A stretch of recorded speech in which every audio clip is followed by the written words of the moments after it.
ఈరోజు కార్తీక కృత్తిక నక్షత్రం పురస్కరించుకొని అరుణాచలేశ్వరునికి ఏ రోజైతే దీపోత్సవం జరుగుతుందో ఆనవాయితీగా దుర్గానగర్ కాలనీలో కూడా ప్రతి సంవత్సరము గత 20 సంవత్సరాలుగా జరుపుతున్న ఉత్సవము.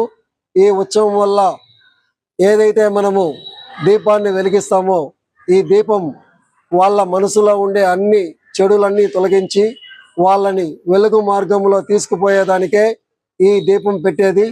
సోమవారం రోజు మామూలుగా ప్రతి కార్తీక సోమవారానికి చేస్తాము.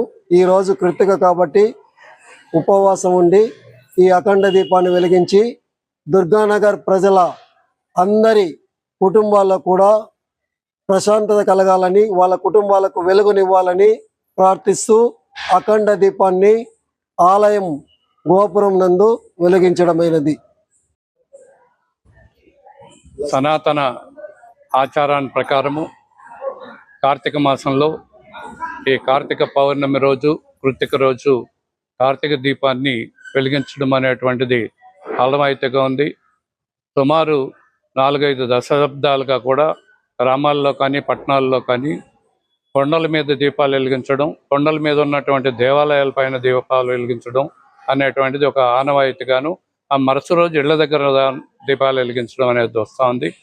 ఈశ్వరుని స్తుతిస్తూ ప్రార్థిస్తూ ఈరోజు దుర్గానగర్ కాలనీలో ఉన్నటువంటి వినాయక స్వామి ఆలయ ప్రాంగణంలో ఈరోజు ఆలయ గోపురం మీద జ్యోతి వెలిగించడం అనేటువంటిది జరిగింది.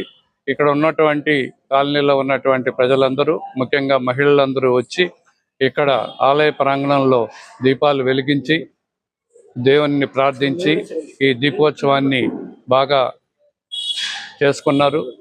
చిత్తూరు పట్టణంలోని ప్రజలందరికీ ఈ దీపోత్సవం ద్వారా చీకట్లు తొలగి వారి జీవితం వెలుగులోకి రావాలని చెప్పి కోరుకుంటూ ఈ కార్యక్రమాన్ని ఆర్గనైజ్ చేసినటువంటి రమణ గారికి కూడా ధన్యవాదాలు తెలియజేసుకుంటూ